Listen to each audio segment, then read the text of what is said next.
Sit down, smoke a bowl. It's time for the Fire Safety Meeting, Movie Edition. And now, your hosts, Travis and Jesse. This week's Fire Safety Meeting brings us together so we can roast a bowl and discuss a movie. This week we're going to discuss 3 movies, starting off with 2015's Hardcore Henry. Jesse, tell us what we need to know. This movie has a runtime of 96 minutes.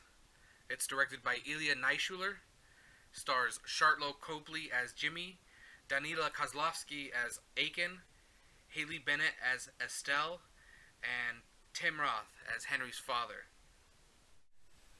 This is an action-adventure sci-fi movie that takes place after Henry wakes up and he's been turned into a cyborg. He has no memory, he has no voice, but he does have a smoking hot scientist blonde by his bedside. So she gets him up out of bed and she pretty much tells him, you need to go get a battery charger so you can kick some ass, come back and save me from the evil clutches of a telekinetic asshole played by Danila Kozlovsky. We'll call him the Russian guy. If they were trying to get me to believe I was in a video game, they succeeded. It was just like all the games I played back in the day. Halo, Call of Duty, Halo 2, because those games were the best. Oh, I agree. Watching the movie, I was looking for my Xbox controller. I wanted to play. The movie was obviously infused with a lot of video game love. Half-Life, Doom. And I enjoyed that there was no story to really bog us down with what was important, which was shooting everything. And they got to that extremely fast and put us through. Just let us go through the movie and enjoy being Henry and the carnage that happens after. The scientist, she gave you your quest. You got companions that, just like in a video game, died almost immediately. Didn't really help all that much. And oh, they're like the red shirts. Absolutely. It just kept, dying, besides giving you some exposition. And then as you progress through your campaign or your co-op, the stakes got raised, just like if you were going up in levels. There were bigger guns, there were more guns, and the enemies just keep spawning. They don't stop spawning. Literally. Oh yeah, the guys were just pouring out of everywhere. Absolutely. It was great fight scenes, kicking ass. I just didn't like the GoPro through the whole movie. I thought maybe they could have done without of it for a little bit, maybe a few scenes, right. But I know, but it pulls you out of the experience. I mean, it is a bit jarring when he's turning his head quickly, because the contraption that's on his head moves obviously when his head moves, but it moves awkwardly. Oh, I thought it was a clever idea. It just fell short of capturing the full concept. I enjoyed the fact that there was a final boss at the end. And in video games, depending on how evil a boss is, that determines the level of the cutscene in which he dies. Like how brutally he dies. And they totally captured that in this movie. I thought the telekinesis was very unnecessary. Yeah, why did he have telekinesis? What was going on with that? They never even touched on it. No. And I suppose it wasn't that important. Yeah. Well, I was keeping towards the video game realm, I believe. Because a lot of times they don't explain why people have superpowers. And we never question them. We just keep going along with the story. This is one of those movies where they're going to tell you that people are going to make theories up that this takes place in the District 9 universe. And it's probably like, remember how how Vegas turned into the insect at the end, the aliens? Yes. Okay, like, they're going to make theories that it's in the same universe, and using that blood create a serum to make someone have superpowers. Do you understand? You know what I mean? I mean, I'm not saying it's going to happen, but it's definitely like one of those movies where they can put them in the same universe. Well, I thought Charlotte Copley carried this movie. I really do. He made it worthwhile and worth watching all the way through. He has a show tune number in it, and it's hilarious. For me, it made the movie. Charlotte Copley nailed this role. Not asked to do much, but what he did well. The best part of the movie was the grenade launcher. When all those guys are standing on those double steps, all the way around, and just like in a video game, where you just see the barrel of the gun pointing, and just poof, poof. Boom, boom. Yeah, and they just explode. And the realism was that the amount of smoke that would happen, like, and it really interfered with what you could see. I really liked the movie. I'm gonna give this movie 4 out of 5 joint because it was exciting from beginning to end. It was just like all the video games I love, and it was exactly what I wanted from a movie like this. I only give this movie 2 out of 5 joints. To me, the story fell short, and It seemed like the next step in Crank 3 with Powder as the bad guy. So I don't know about this being a movie to see in the theaters, but definitely something to pick up in Redbox. Unless you want to go with Jesse's opinion, then go ahead and get that ticket and go watch that bitch in the theaters. They should definitely keep making more of these kind of movies because you and probably a lot of other people don't like this type, but it's cost effective now to do it, and if they keep innovating, it can get better, and it can get better on different mediums. This isn't the first time that Charlotte Copley has had the lead role in a movie. Right. There was also District 9 back in 2009 where he played a social service worker. Yeah, he was tasked with evicting all the aliens that were refugees on our planet. Pretty much they ran out of gas, but somehow their ship could hover above, but they couldn't get to it. They couldn't leave orbit, yeah. It was very good. He played a guy named Vicus. Yes. And yeah, that was a very good movie. He was also in the movie A-Team. Yes, with Liam Neeson and Bradley Cooper. Quentin Rampage Jackson. Yes, in 2012, a remake of the 1970s TV show with Mr. T. Mr. T. I didn't like that show at all. I was young, What? though. It was corny, but entertaining. I mean, it was no worse than Magnum P.I. or Hawaii Five-0, or the list can go on. He was also in Chappie with Hugh Jackman in 2015. That was actually... I did not see that one. He puts Wait, Hugh AI... Jackman wasn't in Chappie, was he? Yes, he was. He had a mullet. He wanted a bigger mullet than they would allow him to have. Wow. Yes, but Charlotte Copley puts AI into robots, and he wasn't supposed to. Bad guys get a hold of the robot. It was a pretty good movie. I also like the movie Elysium. Oh, with Matt Damon. Yeah, he played a character named Kruger. He was a mercenary that worked pretty much for the government to destroy people who tried to get off the planet, pretty much, because they were... He played a badass. He's always a badass. Yes, that is true. All the time, he's a badass. I thought that movie, the trailer built it up to be more than it was. Yeah. Decent movie, though. And then we got Haley Bennett. She was in The Equalizer recently, 2014, with Denzel Washington. She had a really small role in that. Well, any reason to bring up a Denzel Washington movie. Absolutely. He is a retired CIA spy, something they don't really tell you, Right. but he's just trying to live a quiet life, and it is... A very structured, quiet life. Yes. It is interrupted by gang violence, domestic abuse, pimping and hoes. Once he's seeing around him, he loses it. And So he comes out of retirement for a short period of time. Great movie, good one to watch. I can't wait till we get to talk more about Denzel Washington movies. absolutely. That movie came out at the same time as other movies that are like it, like John Wick or Yeah, it John kinda got Ryan, brushed Shadow under. Recruit. Yeah. Things, just a lot of those types of one-man badass crew movies. They just keep making them. They're making a John Wick too. It's always good. Yep. I wonder how that... Did he get another dog? Oh, he did get another They dog. did They're get going to a- kill the second Look- dog. No! That's why they made the Keanu movie, right? Yeah. The one with Keegan-Michael Key and what's Oh, his yeah. The cat that's coming out Key Peele, next yeah. week.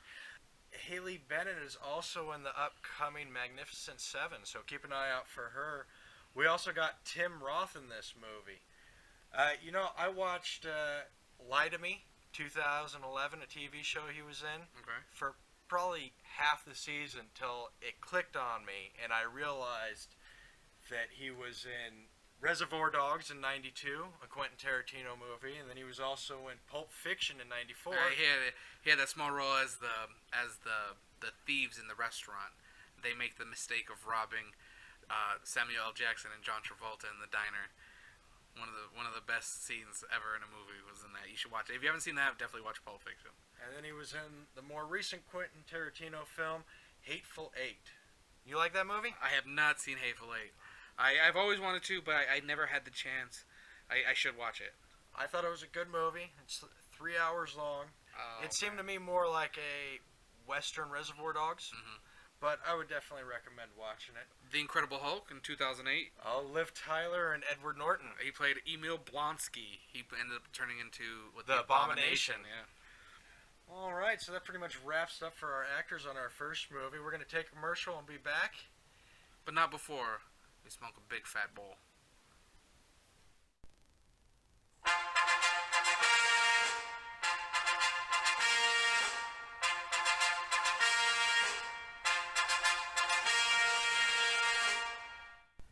America deserves a president that is strong, fair, and innovative.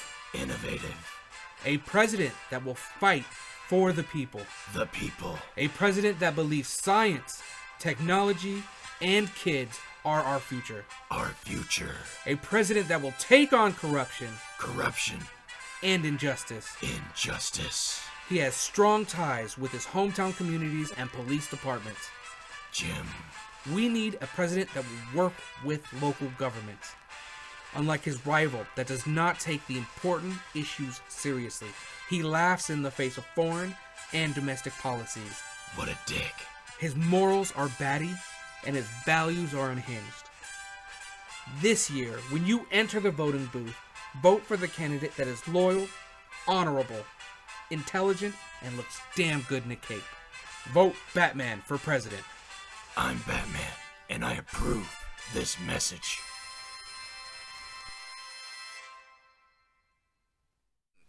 Welcome back from the break, folks. Make sure in the next election you vote for Batman for president. He is better than all the other candidates, and he deserves your vote. Vote for justice. Vote for truth. Vote for Batman. All right, that takes us into the next movie, The Boss. Rated R with a 99-minute runtime. It's supposed to be a comedy. It tries hard. Yes. It's directed by Ben Falcone, starring Melissa McCarthy, Kristen Bell, Peter Dinklage, Tyler Labine, and Kathy Bates. The movie is about an insufferable business mogul who, after being found guilty of insider trading, goes to jail, loses her fortune. She gets out of jail, and she has to find a new way to make money. Child labor, of course, because that's funny, right? And not only that, also the defrauding of a single mother. That's also funny all the time. And she finds a way to do it without going to jail. And that's literally what the movie's about. Because it made no sense whatsoever. This movie was all over the place. It was 4 different movies, and none of those movies were funny. I laughed once, and it was only because a Girl Scout was helicoptering another Girl Scout by her hair. I laughed a couple of times in this movie, but I definitely didn't like it either.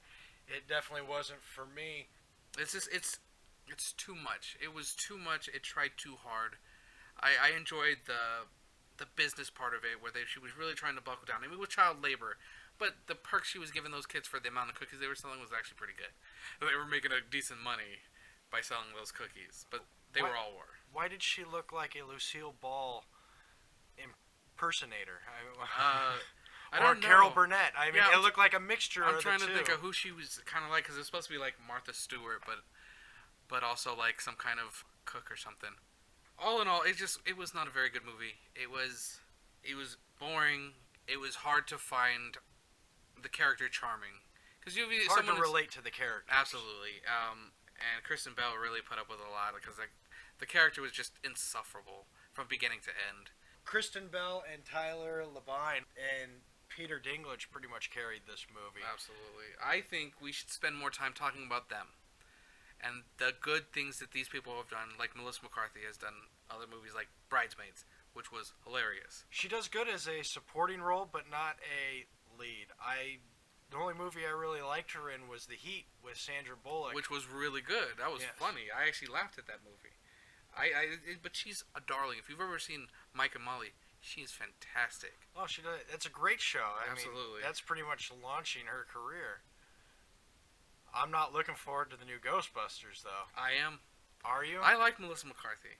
I think she don't. is charming, but they're having her just do things that she could just be funny. She doesn't have to flop around everywhere. Yeah. Because it's too much. For Melissa McCarthy, I really like Identity Thief. Oh, with No, Jason Bateman. Bateman. I mean, it got panned, but it was funny. Yeah, it was all right. It didn't land well with me. I really don't like her movies. The comedy She's that they just- have her do. Her typecasting is... Yeah. That's the I problem. don't know if she 'cause- wants that. She probably... I can't imagine she does. Well, I heard on Mike and Molly she was trying to lose weight, and they said, "Oh no. You guys are supposed to be the overweight funny couple.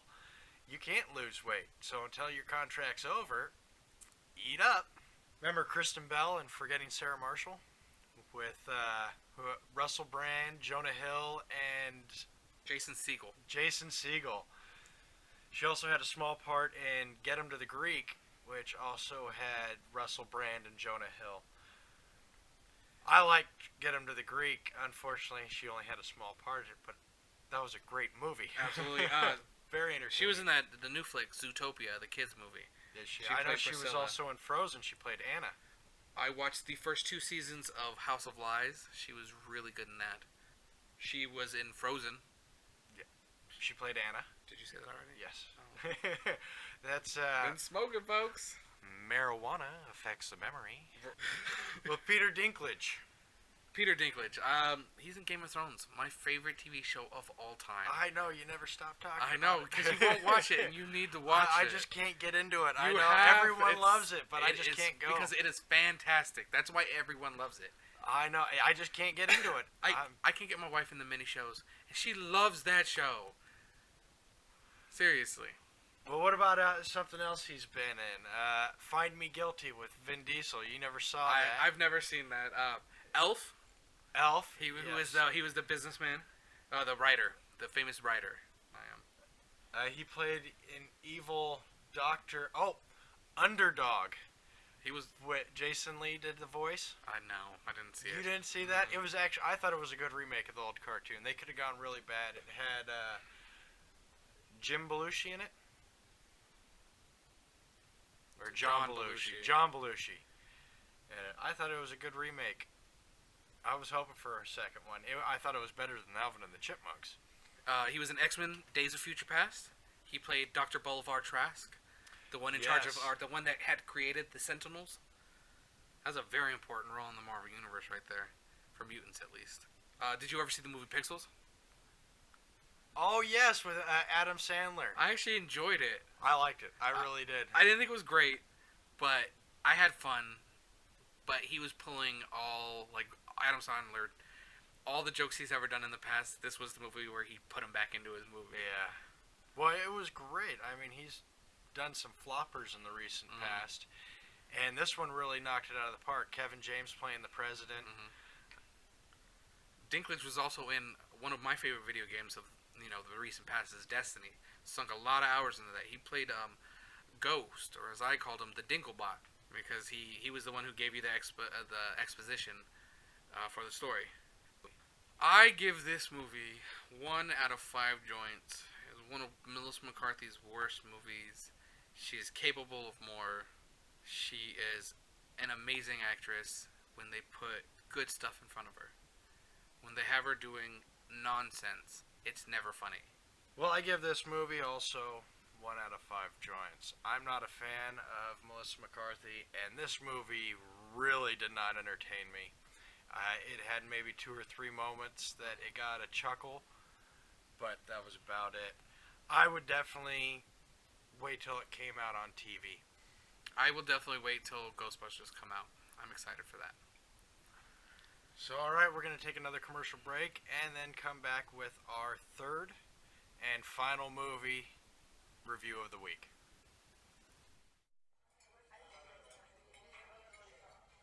When I eat a steak, I like it to be tender and juicy. That's why at Balboa Meats, my Angus cattle are raised on an open range with the best grass, wheat, and oats. At the end of every day, the Angus cattle receive a 5-time heavyweight champion massage, and then tucked into their own individual Tempur-Pedic stables. And when the time comes, the cattle are humanely expended. Then each slab of beef is tenderized by my own personal patent-pending technique.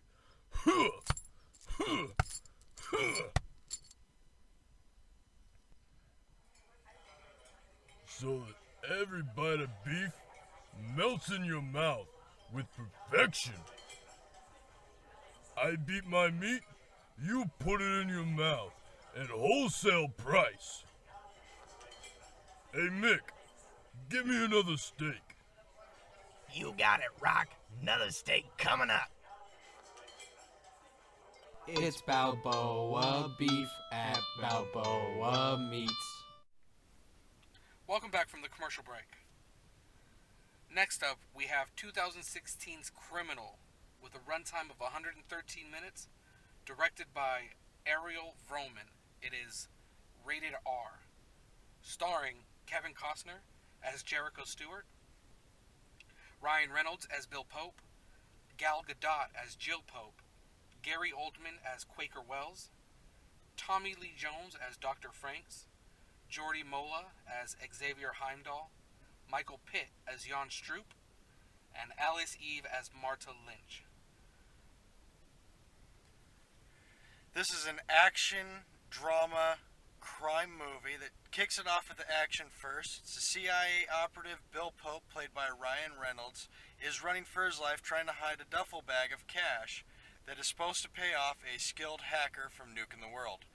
But Bill Pope fucks up, gets himself killed, and the only way to save the world is Jericho, played by Kevin Costner, a lifelong convict that is a victim of child abuse that left him with frontal lobe brain damage. That means he has no empathy, no guilt, no remorse. But that turns out to be his get out of jail free card, because his specific brain damage is acceptable to Dr. Frank's untested memory experiment, which is played by Tommy Lee Jones. For the rest of the movie, Ryan Reynolds' memories slowly seep into Kevin Costner, which changes him from this crazy badass convict slowly into a guy that understands compassion, emotion, actually caring for someone. Real love. Real love, exactly. So, what'd you think of this movie? Well, out of the 3 movies we reviewed, I enjoyed this one the most. First off, Costner owned this character. Oh, definitely. I'm not a big Kevin Costner fan, but he really took it on. He showed his actual acting skills, which I haven't seen in quite a while, so it was a good treat. His transformation from Jericho to Bill Pope was perfectly paced. The interaction between Bill's wife, played by the talented Gal Gadot, really made me care about the character Jericho. Because of his newfound feelings, he really got to center himself, who he was as a person. Do you know what I mean? Yeah. Like, as everything did start to seep into him, he realized what it was like to feel. And, their first interaction with each other was very tense. And then it softened, towards the end of the movie, and it was sweet. And for a movie like this, it doesn't usually happen. Oh, I like that he knew what he was doing was wrong and weird, but he just couldn't leave the emotional effect, the connection that he's never had before. Absolutely. Gal Gadot was fantastic in this movie. She doesn't have a lot of movies to choose from, with just Fast and the Furious. So she's never. She was in 4 of the Fast and Furious movies, but she was never asked to do much. In those movies, she was just looking at the camera and smile. That was her job. But in this one, I felt a motherly love, and I felt her longing for her husband. She got to show us her acting skills a little more than her previous roles. Absolutely. Even when she did Wonder Woman, I mean, she didn't really have much of a part in the movie of Batman versus Superman. But she does have her own movie coming out next year 2017, where she stars Wonder Woman in the Wonder Woman movie. So we'll be able to see much more of her in the near future. Gary Oldman played a by any means necessary CIA director named Quaker Wells. Yes, and he was quite an asshole. Yes, he was. By the end of the movie, I did not like him. He did a good job as it. He did a good job at making me hate him by the end of the movie. Yes. Gary Oldman's a really good actor, too. Most people know him as Sirius Black in the Harry Potter series. And truthfully, I didn't even know that was him up until recently. I'm not a big Harry Potter fan, but I have seen the movies, but it never clicked that he was actually in it. What I remember him most from is Lost in Space back in 1998 with Matt LeBlanc. That was not good. No, it wasn't, but it was entertaining. I remember her as Commissioner Gordon. Oh, in the Christian Bale trilogy, Christian Knoll. Yeah, he was actually married to Uma Thurman at one time, and she played Poison Ivy at one time. So that's pretty funny.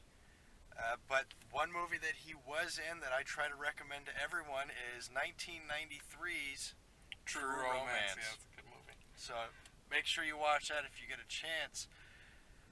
Ryan Reynolds really didn't have too much of a big part in this movie. Right, he's probably busy filming Deadpool and sequels. Yeah. He's got shit to do, man. It's always good to see him anyways, even if he does have a small part. Right. We have Jordi Mola as the cerebral villain, Xavier Heimdall. His character could have been fleshed out a little bit more, but I liked the character. He looks evil. Like, I think in all the movies, what else was he in? Bad Boys 2? Yes, Bad Boys 2. There's other ones too. There's a couple. He's always a bad guy because he looks fucking evil. He must be killing it out there. Oh, definitely. We also have Michael Pitt as Jan Stroop, the hacker that has the codes to all missile silos in the United States government, I guess. Seems a little far-fetched. Alice Eve was also in this film. She had a very small part in it as a CIA agent. Well, I give this movie 4 out of 5 joints. I didn't think it felt like an hour and 53 minutes of a movie. Mm-hmm. But once it started, it kept a rolling ball and kept me entertained. Action, I mean, Kevin Costner played a scumbag, and he did it really well. There's interactions with just random people in the world in the movie, and he is a complete asshole. It's like, my turn, get the fuck out of the way, I'll knock you out if you talk shit. Kind of reminded me of his other movie, Mr. Brooks, where he played a rich guy who would kill people. And this was the opposite of Mr. Brooks if Mr. Brooks had spent his whole life in prison, as opposed to being a rich guy, murdering individual people. Yes. I give this movie 4 out of 5 joints. It was good from the beginning to the end. Kevin Costner did a fantastic job, and Gal Gadot was also very good. The movie kept me interested all the way up into the end, and that's all you can really ask for a movie. Is never having a moment where you feel like you would rather do something else because it's dragging on. And I never had that feeling once in the movie. No, I was entertained. I wanted to see where it was going to go next. Well, that sums it up of our 3-movie review for this week. If you get a chance and these are your options, go with Criminal. We really liked the movie. We gave it 4 out of 5. We'd like to thank Jessica Robin Eads for drawing our cover art. So go ahead and check that out. It's going to be on our website, our Facebook, anywhere we can put it so someone will see it. It will be there. Absolutely. Thank you, Jessica. And that brings us to the end of our show with our closer, the Stoner Safety Tip of the Week, sponsored by Banana. When you live next to a cop, never plant your weed seeds in his garden. Absolutely. It's a terrible idea. Thank you very much for listening, folks. Make sure you check us out on our Twitter page, Stick and Swoop at Fire Safety Meet. We also have a YouTube channel. You can check that out at Stick and Swoop. That is the channel name. We also have a Facebook page, The Fire Safety Meeting. All of them will take you to our website, firesafetymeeting.wix.com/podcast. You guys have a weed night. Thank you for listening. Go ahead and give us some of your thoughts and opinions and email back to us. Until next time, meeting adjourned.